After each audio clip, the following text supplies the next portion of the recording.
Legends tell of a giant snake that slinks in the shadows of North American wilderness. A reptile with enough venom to kill 10 grown adults in a single bite. Which sounds crazy, I know. If there weren't photos, I probably wouldn't believe it either. This is definitely the deadliest snake that we've worked with on this trip so far. That is a famous snake and a famous defensive posture. No kisses. Oh, he's chasing me. It's no secret that rattlesnakes are dangerous, but there is a giant that stands out as the deadliest of them all. Despite once living throughout almost a sixth of the area of the United States, almost nobody sees this snake anymore.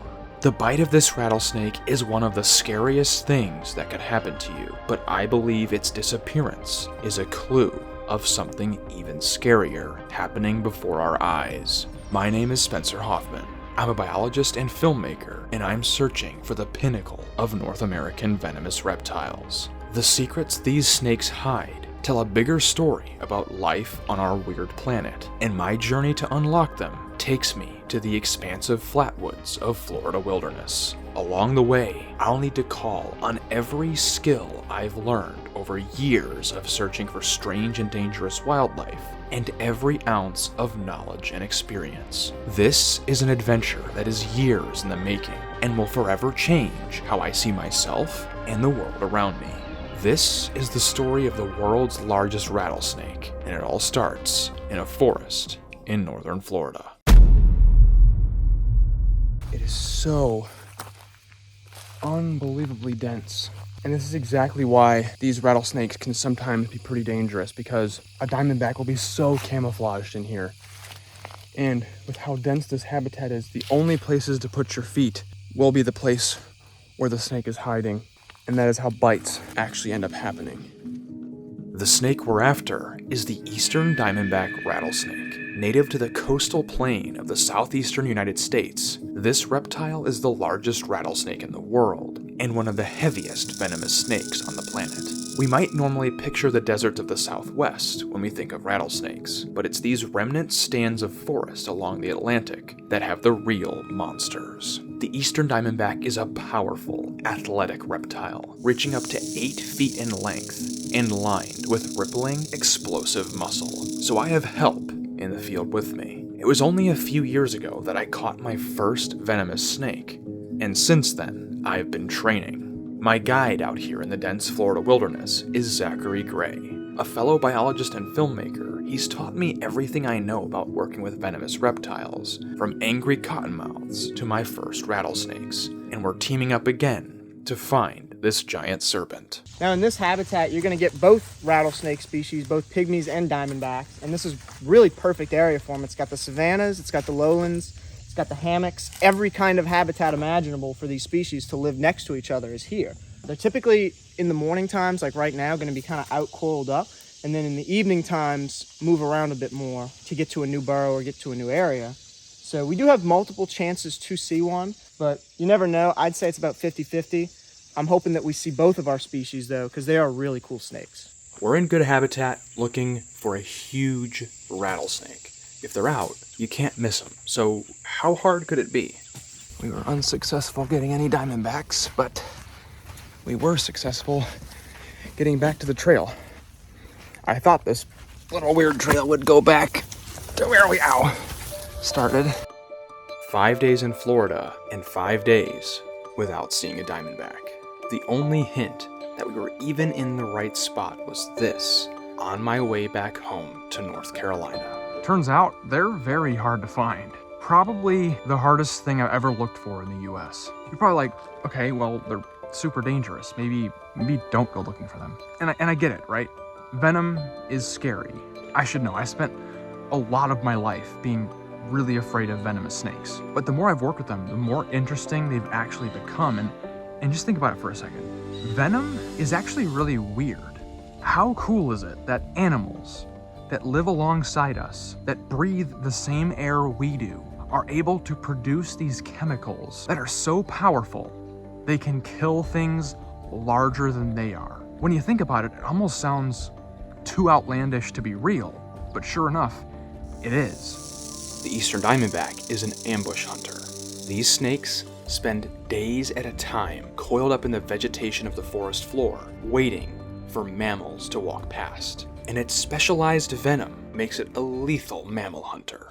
Mammals like us are warm-blooded, and that warmth actually comes from the fact that we have a super high metabolism. We are constantly burning calories. It's why we need to eat so much, it's why we need to move so much, and it all hinges on our circulatory system constantly pumping that warm blood all throughout our bodies. If you are a venomous predator that hunts mammals, it is to your advantage to have a venom that disrupts that circulatory system. And that is exactly the case with rattlesnakes. The eastern diamondback has a powerful hemotoxin, which destroys your blood cells, turning your blood into this messy, clumpy jelly. And that means that oxygen doesn't flow too well in your body, and your limbs and your organs quickly die. Rattlesnake bite is not a pretty picture. This snake has the biggest venom yield of any snake in the country. It is no exaggeration that a full-on bite from a large eastern diamondback could kill me 10 times over. Their venom is scary, but they need it to survive. That rattle is a warning to get us to go away because these snakes are more scared of us than we are of them. They don't want to pick fights with humans. All they want is to live out in habitat where they can hunt their food and have plenty of space to move around. Almost a year later, I'm joining Zach on the ground at his research site in southern Mississippi. It's springtime, and many reptiles are on the move. This pivotal moment, where the American South is beginning to heat up for the year, brings tons of rare reptiles out of hiding, and we're hoping that our diamondback will be one of them. Well, it's night one, and we are doing a little walkabout in the burrow. Why is it called the burrow? The burrows. Everything lives underground here. Everything. So Even my hopes and dreams. there's the off chance that something comes out at dusk. That's what we're hoping for right now, but more than likely we'll be much more productive in the morning. The sandhills of southern Mississippi are rattlesnake country. These massive snakes need large stretches of old-growth habitat, and this is exactly that. In the heart of a national forest, Zach's research site is remote. The accommodations are slim, but this means we're in wilderness that's only been lightly kissed by human development. If there were ever a spot for a diamondback, this was surely it. First thing in the morning, we hit the trails on the hunt for a legendary reptile. Tell you what, it is hot out here. And we haven't seen much of nothing in terms of the snakes we're looking for, which is to be expected, frankly, because diamondbacks are hard to come by. We've seen a lot of lizards, a lot of burrows, a lot of empty burrows. As the morning heats up, though, we get a glimpse at the culprits behind the burrows that pepper the landscape, a great sign on our snake hunt. Hi. Coming to see me? Hello. Now, normally, you wouldn't be able to get this close to one of these tortoises. It actually would be illegal. But this tortoise came down this hill and came up to me, so I'm just kind of sitting here and waiting to see what he does. He was basically going to walk through my legs until I moved the camera, and then he decided, oh, this is not just a weird-looking tree, this is a person.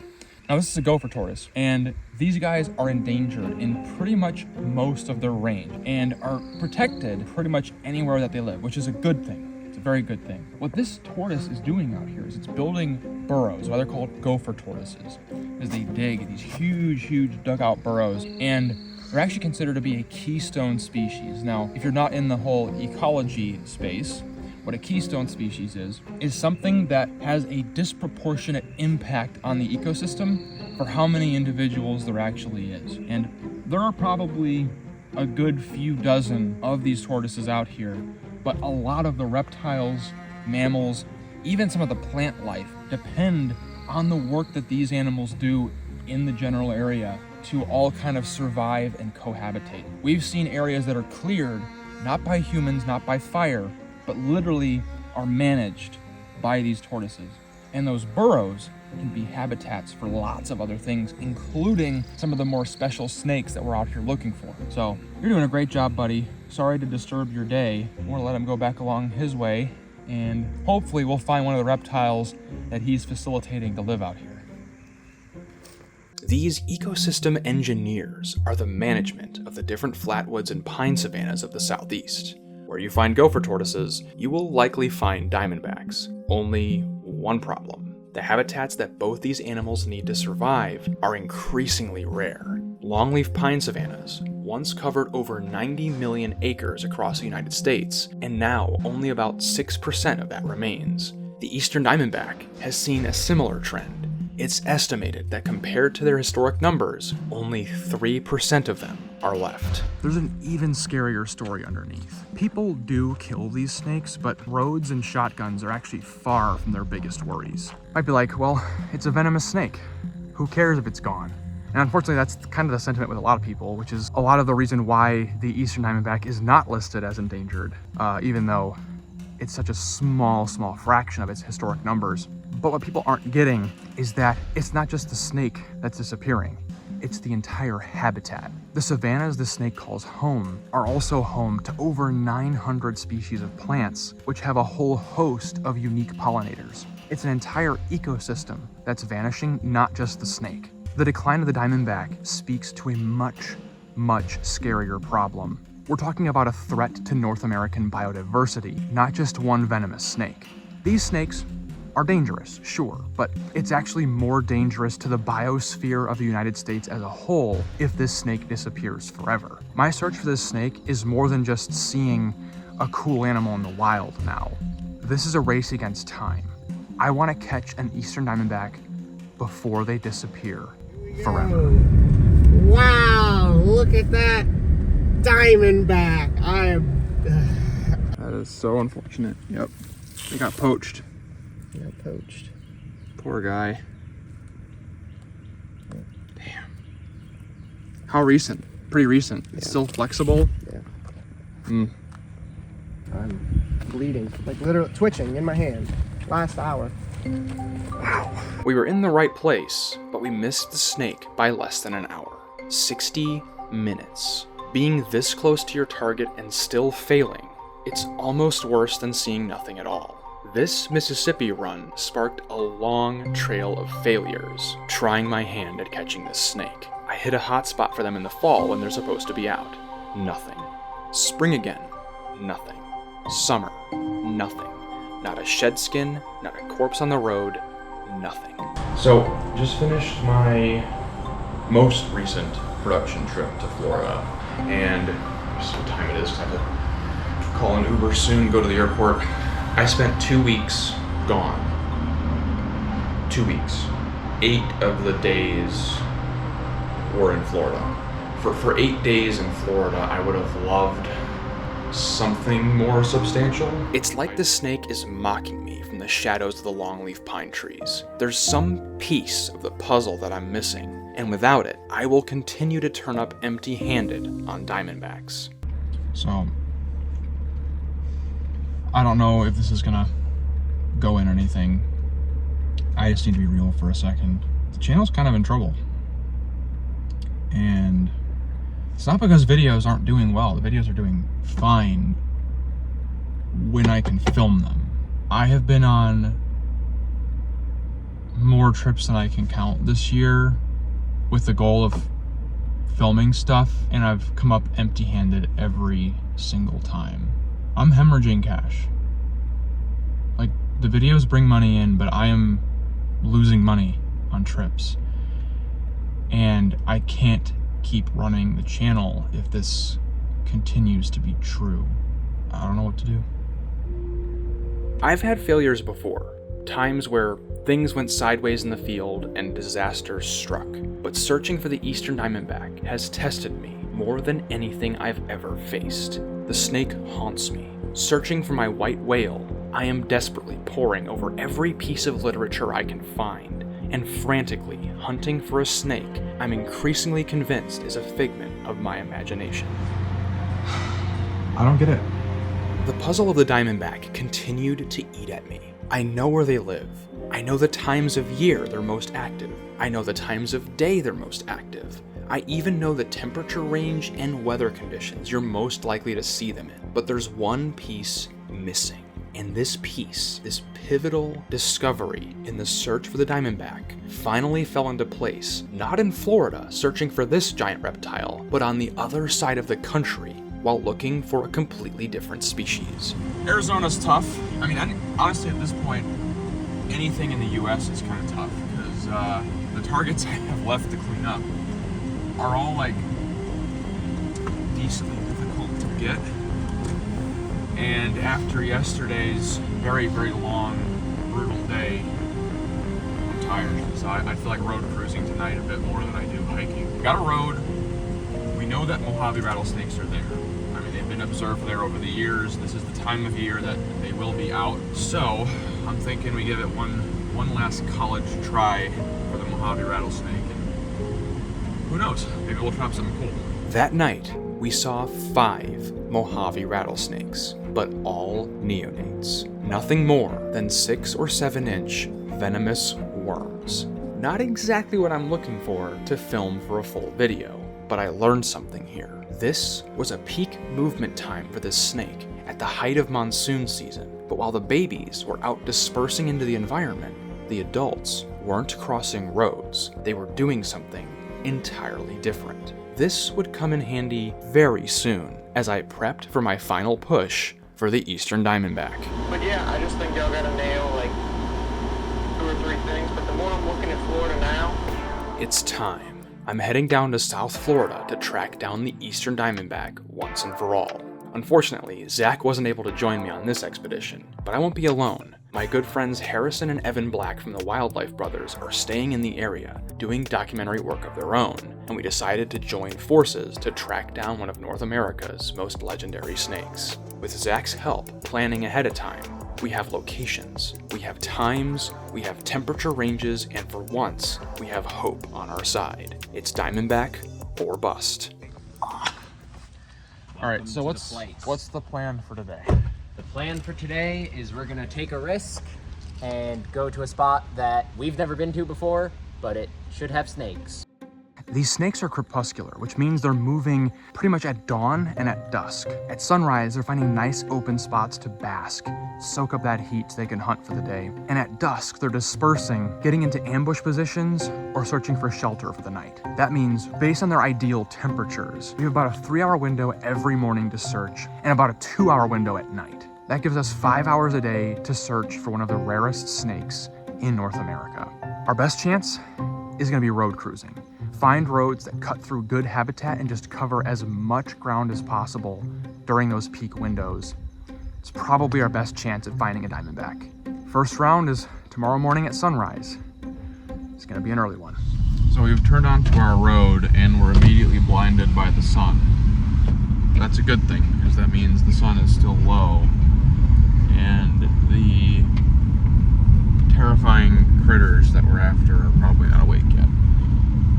Which is good, because that means I have some time to wake up still before I see one, because I want to be on my game if we get a diamondback today. Morning outings proved less than productive.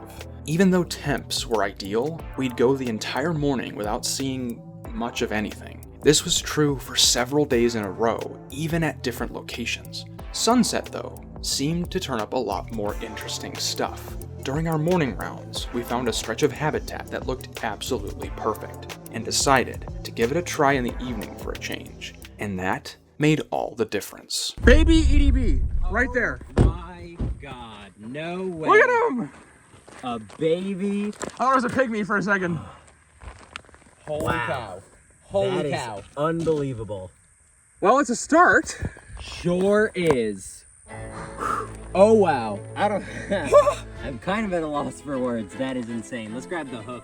This is a snake I've been looking for a long time, but I'm taking this as a beautiful, great sign that this is the right spot to be in. If babies are here, that means there's a healthy, reproducing population in this area. We've been cruising through this habitat thinking it looked good for diamondbacks, and right here, our work, our intuition has paid off. This is a yearling, probably no older than that, eastern diamondback rattlesnake, and you can tell it has one little tiny button on that rattle right there. This is as baby as it gets. And you're thinking, okay, that's actually pretty big for a baby snake. This will grow into an absolute monster rattlesnake, and we actually gotta move quick. The sun is starting to set. This is the time of day they're moving, and if this little guy's moving, then mom and dad are probably moving too. And that is a snake we do not want to miss. So we're gonna let him go right back off into the environment here and keep on cruising to find our giant rattlesnake. My first ever diamondback. A snake that I was beginning to think people had just made up, I finally laid eyes on for the first time in the wild. And it means there's a breeding population here. The evenings that followed turned up more baby rattlesnakes, but no adults. We were in the right places, but something was wrong. It's times like these that failure is actually a good thing. Even though I totally whiffed on Mojave rattlesnakes in Arizona, I think that experience was actually useful. When I was cruising the roads, only babies were crossing. These neonates were dispersing out into the environment, but the adults were doing something different. I think that's the case with diamondbacks as well. I'm pouring through iNaturalist records, trying to find out, of the observations that are recent, how many of them are adults and what are those adults doing? And I found a pattern.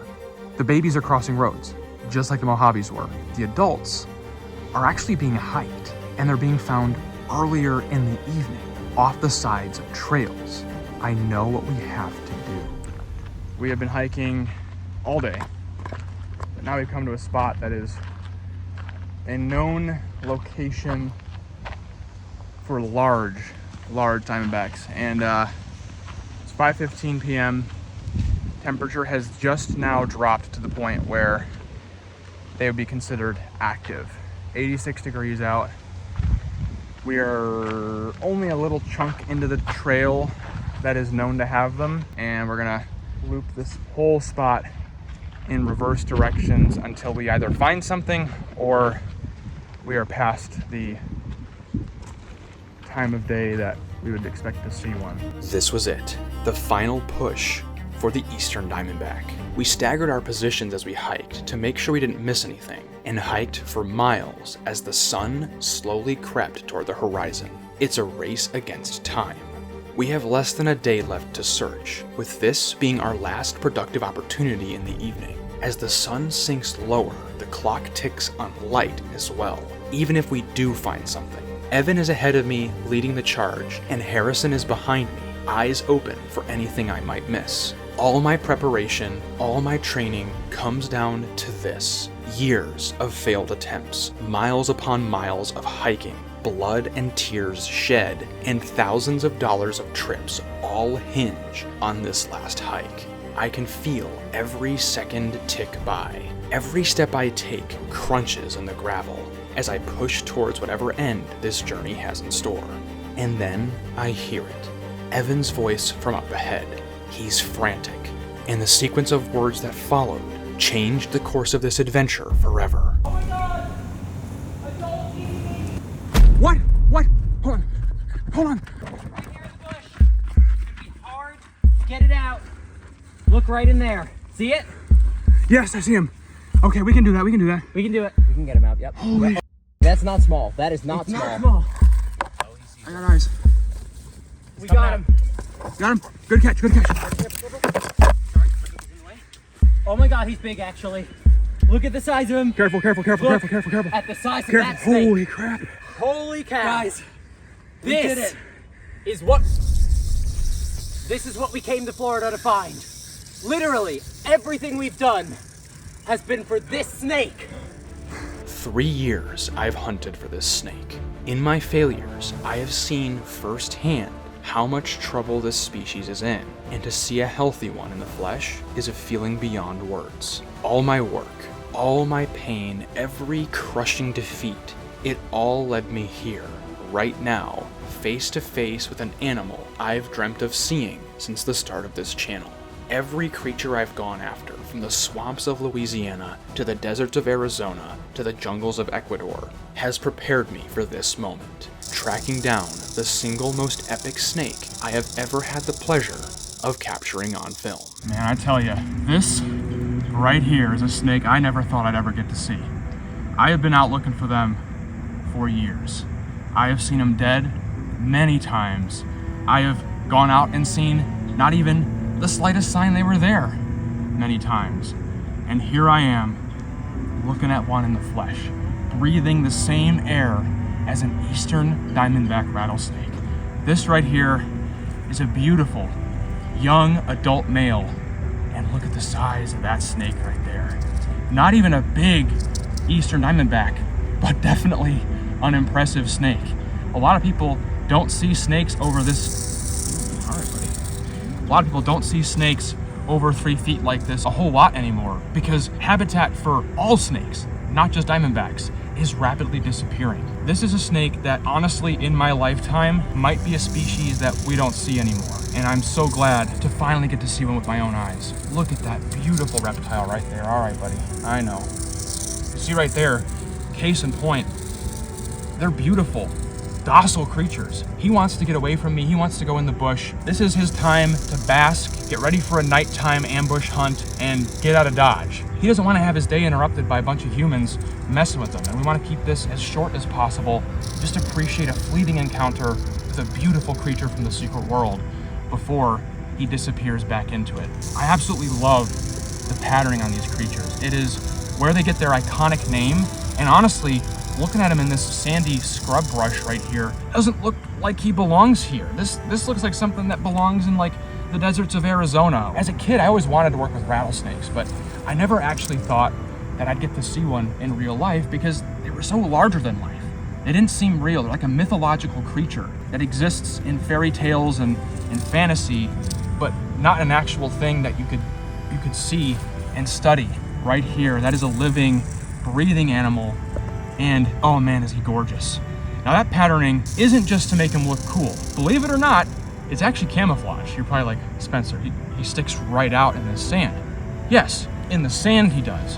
But when he's coiled up in a really mixed, brushy pile of pine needles, that actually obscures his outline. It makes him look like he's not a snake at all. In the shadows of a bush, it basically almost looks like the overlapping shadow and light of the sun beating down on it. And a little rabbit or squirrel that's passing by would have no idea that he's even there. And that's exactly what he's taken advantage of. They're actually understanding their world and hunting using those pits in the front of their head there. That's where they get their name, pit vipers. They look kind of like nostrils, but they're not. They're a special organ that picks up infrared light, kind of like the high-tech goggles that we might use if you're like hunting large game or something. What he can do is he can detect even the finest differences in temperature in his surrounding environment that would tell him that prey is nearby. If it comes close enough, see those coils there? This is a powerful snake, a force to be reckoned with. He can lash out lightning fast, faster than pretty much anything can react. And these guys have some of the longest fangs of any snake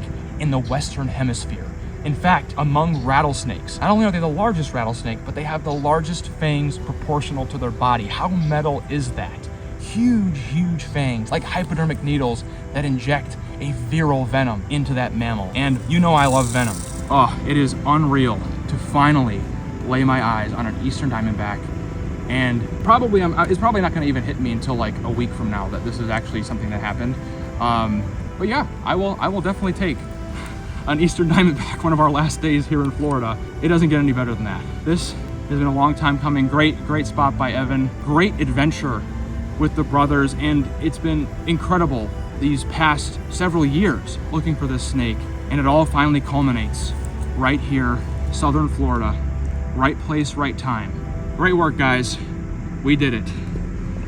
And that is a proper legend of Florida wilderness. As the eastern diamondback slithered back into the brush it came from, I feel a fresh start on the horizon. I've paid my dues and can finally say I've conquered the venomous snakes of the US. But my journey as a biologist and as a filmmaker is far from over.